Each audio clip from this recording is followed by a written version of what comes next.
dalam hidup berumah tangga ada waktu di mana TV dimatikan, HP dimatikan, supaya suami, istri, dan anak-anak bisa berbicara satu. Ini sudah hilang sekarang. Sudah hilang. Kita duduk bersama tapi kita berbicara dengan orang di jauh-jauh. Tidak berbicara lagi dengan suami, istri, dan anak-anak kita.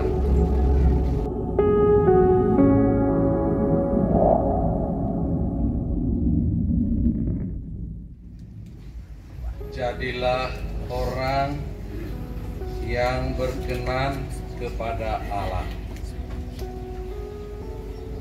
Belaris yang berbahagia bersama keluarga, para Romo, Pater, Diakon, Ibu Bapak, Saudara-saudari, anak-anak yang saya kasihi dalam Kristus Yesus. Saudara Amanda ini, waktu saya bertugas di Naisleo, dia sudah menghilang dari Naisleo. Karena tahun 98 dia sudah mengucapkan kaul, berarti dia sudah keluar dari paroki Naisleo. Sesekali datang berlibur dan ketemu juga keluarga ini. Saya kenal, ada Bapak Titus, Meko, iparnya dulu giat di paroki, tapi sekarang mungkin tidak giat lagi karena sudah ada tugas yang lebih besar. Tapi yang paling utama Bapak Ibu, Mama Filomena, seorang mama yang saleh, berdoa, dan banyak membantu orang-orang yang membutuhkan bantuannya. Itulah Mama Filomena. Dan dari keluarga ini yang begitu terbuka untuk membantu, pendoa dan lain sebagainya, saya tidak heran bahwa dari keluarga ini muncul benih panggilan hidup membiara. Suster Amanda Nautu RVM dipanggil Tuhan untuk bekerja di kebun anggur. Ini suatu berkat. Berkat bukan hanya untuk keluarga. Panggilan hidup membiara itu adalah berkat untuk seluruh gereja. Maka pada hari sukacita ini bukan saja keluarga yang berbahagia, tetapi seluruh gereja bersukacita atas rahmat panggilan Tuhan dalam diri Suster Maria Amanda Nautu.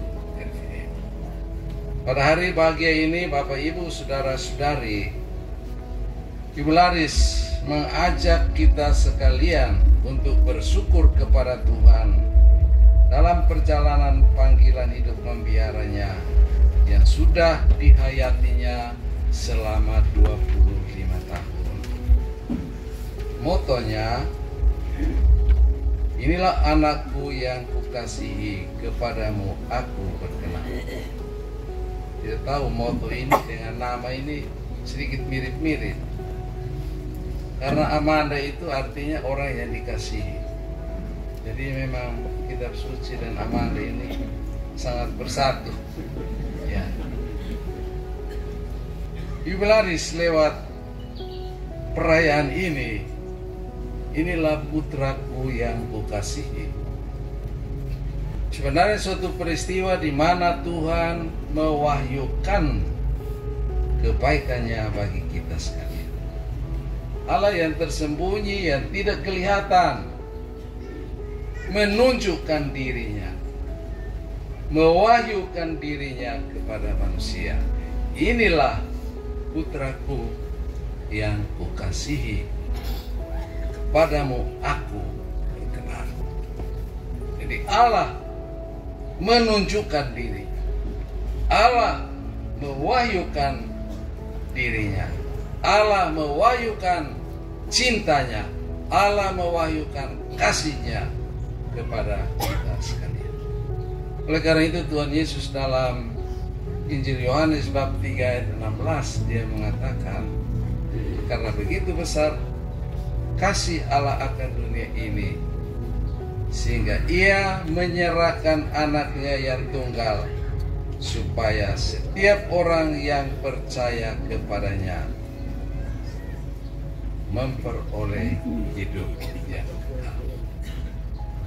Jadi kasih ditunjukkan kepada kita, dan siapa yang percaya kepadanya memiliki hidup.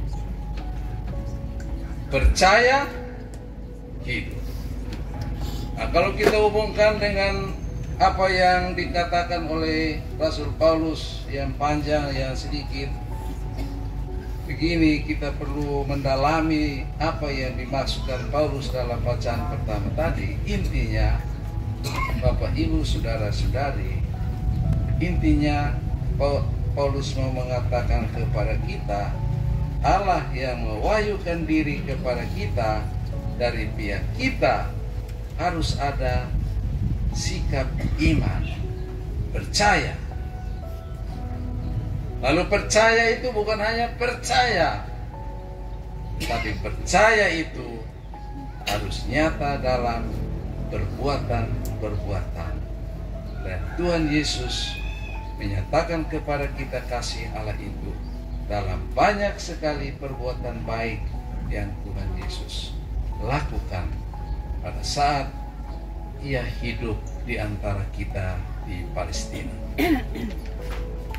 Bapak Ibu Saudara-saudari, Rasul Paulus yang tadi menekankan iman, sebenarnya dia mau mengajar kepada kita bahwa orang yang beriman, yaitu orang yang setia kepada Allah, bukan karena takut disiksa oleh Tuhan, bukan karena takut api neraka.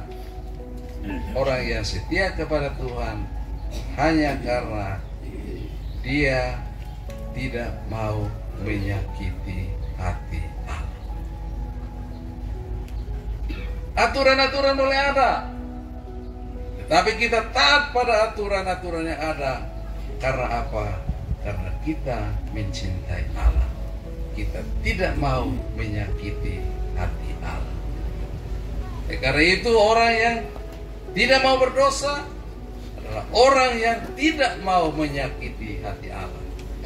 Dan siapa yang berdosa, dia harus sadar bahwa dia telah menyakiti hati Allah yang begitu mengasihi kita. Bapak Ibu Saudara-saudari yang terkasih dalam Kristus, sebagai orang beriman, kita diundang untuk selalu berbuat baik, selalu berbuat baik dimanapun kita berbuat baik.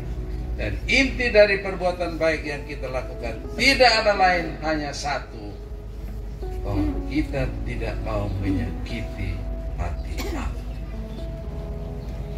Karena Allah begitu baik terhadap kita. Allah lebih dahulu mengasihi kita sekalian. Bapak Ibu Saudara-saudari, Suster Amanda yang berbahagia, selama 25 tahun Suster menjalani hidup membiara dan menghayati panggilanmu sebagai seorang biarawati. Suster telah berusaha untuk menghayati panggilanmu dalam hidup membiara, dalam mentaati ketiga kaul yang Anda hayati selama ini. Kami umat bangga dengan Suster atas kesetiaanmu menghayati ketiga kaul: taat, miskin, dan hidup suci. Bapak Ibu Saudara-saudari yang terkasih, dalam menghayati hidup ini, Suster Amanda yang telah memilih tema "Kepadamu Aku Berkenan". Suster Amanda telah berusaha, di mana dia berkarya, dia mau membagikan kasih Tuhan itu kepada orang lain. Kalau Tuhan Yesus diwahyukan Allah untuk kita kenal kasih Allah, dalam diri Suster Amanda, dalam tugas pelayanannya di mana ia berada, maupun di komunitas, maupun di bidang pendidikan, Suster Amanda berusaha lewat tindak tanduknya. Dia mau mengatakan kepada kita bahwa Allah mengasihi kita. Itu inti dari apa yang telah dihayati oleh Suster Amanda. sebagai seorang biarawati, hidup komunitas di mana dia ada adalah suatu tuntutan Injili dan juga tuntutan seorang biarawati. Bahwa di mana dia berada, dia hidup bersama teman-teman sejagat di dalam komunitas. Seorang biarawati yang tidak hidup dalam komunitas lagi, dia bukan seorang biarawan dan biarawati. Seorang biarawati harus hidup bersama di dalam satu komunitas. Karena Injil juga menuntut setiap kita, dimanapun kita berada, Injil menugaskan kepada kita untuk selalu mau hidup bersama dengan orang lain. Bapak, Ibu, saudara-saudari yang saya kasih dalam Kristus Yesus, inilah apa yang dikandung dalam moto yang suster pakai untuk kita pada pesta ini, bahwa dia dalam hidupnya dia berusaha membagikan kasih Allah dengan hidup miskin. Tidak ada apa-apa, sudah 25 tahun tidak apa-apa. Kemarin saya mau ke sini, dari Atambua saya lihat seorang suster berdiri di pinggir jalan. Ini suster Amanda. Ini besok dia mau pesta, dia masih berdiri di pinggir jalan. Tadi saya tanya, suster mau kemana kemarin di pinggir jalan? Saya tunggu bis, mau naik bis keke. Itulah kesederhanaan. Kalau kita yang dunia sudah 25 tahun kerja, sudah ada mobil Ford, sudah ada ini, tinggal ambil, jalan. Seorang suster sudah 25 tahun bekerja, berdiri di pinggir jalan, tunggu bis umum untuk datang merayakan pesta 25 tahun. Itu hidup miskin, tidak punya apa-apa.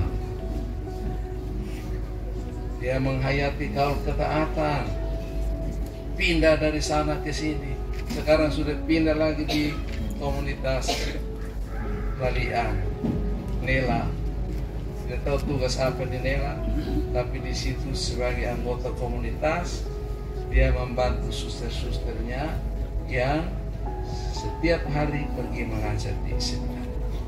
Itu partisipasi di dalam hidup gereja. Taat pada atasan, lalu hidup suci sampai saat ini. Suster setia pada janjinya hidup suci. Suster, kami bangga dengan suster. Mari kita tepuk tangan untuk suster.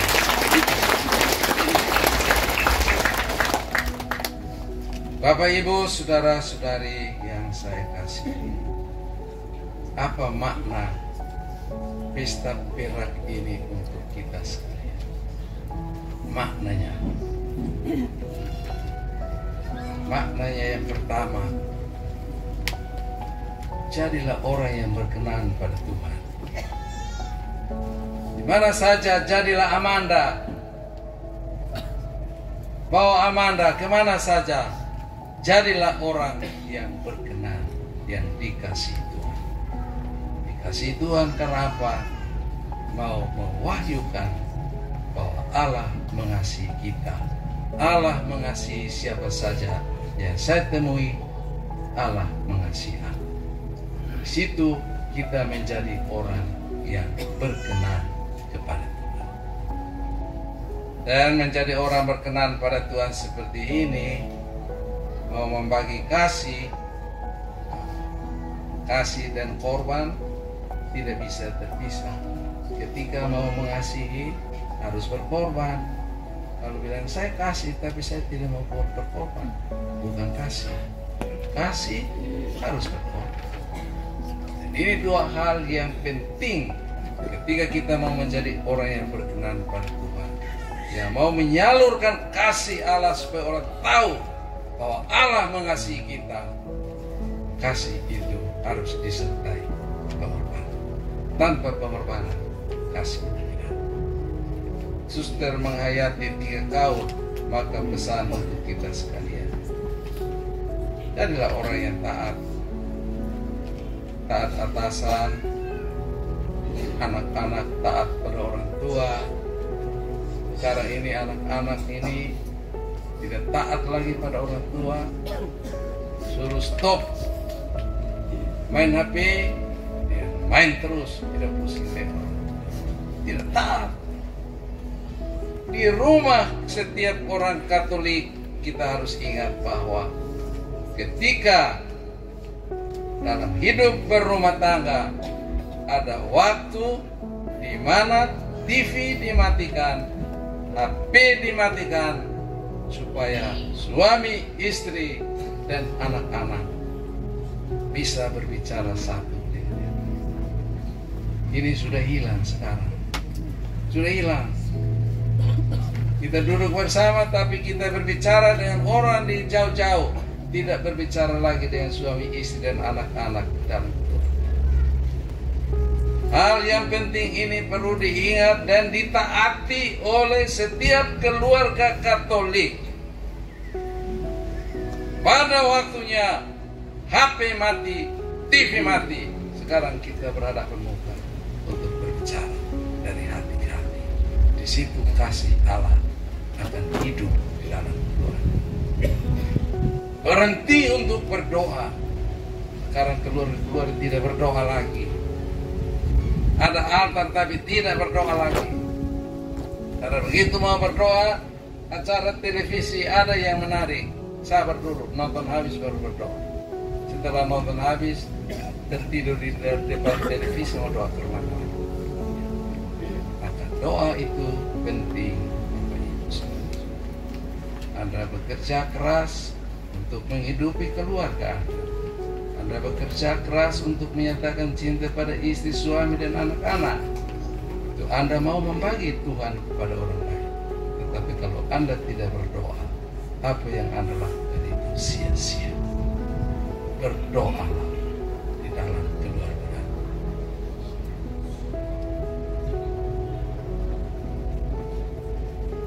Hidup miskin itu tentu kita semua cari uang. Silahkan cari uang untuk segala kebutuhan keluarga, itu penting. Tapi jangan lupa berbagi kepada orang lain. Jangan lupa memberi. Jangan hanya terima, tidak memberi. Kita akan mati dalam kelimpahan.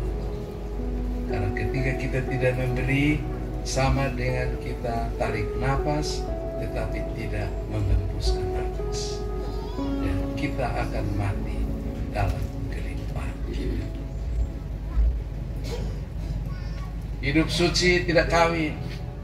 Keluarga-keluarga jaga kerukunan Anda sebagai suami istri. Jaga, pelihara, tekun.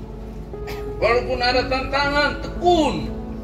Jaga keutuhan hidup berkawin. Jangan sekarang pikir anulasi sudah gampang, jadi gampang saja minta maaf. Yang anulasi itu coret di muka Tuhan Allah, coret. Anda harus tekun. Karena proses untuk menikah itu berkenalan, semua proses dilewati baru sampai pada menikah. Maka tidak ada untuk bilang saya cerai dengan kamu, tidak. Harus jaga keutuhan hidup berumah tangga. Ketika Bapak Ibu setia sebagai suami istri, Anda mengajar kami imam-imam biarawati untuk setia dalam panggilan sebagai seorang biarawati. Demikian juga kami setia pada panggilan kami. Anda didorong untuk tetap setia sebagai suami istri. Oleh karena itu, Bapak Ibu, saudara-saudari, mari pada hari sukacita ini kita bersyukur kepada Tuhan atas rahmat panggilan dalam diri Suster Amanda. Kita berdoa semoga dari lingkungan ini muncul panggilan imam dan suster. Kita berdoa semoga suster setia dalam panggilan ke depan, dan kita semua setia pada apa yang Tuhan beri kepada kita, setia menjalankan itu dengan tekun. Tuhan memberkati kita sekalian.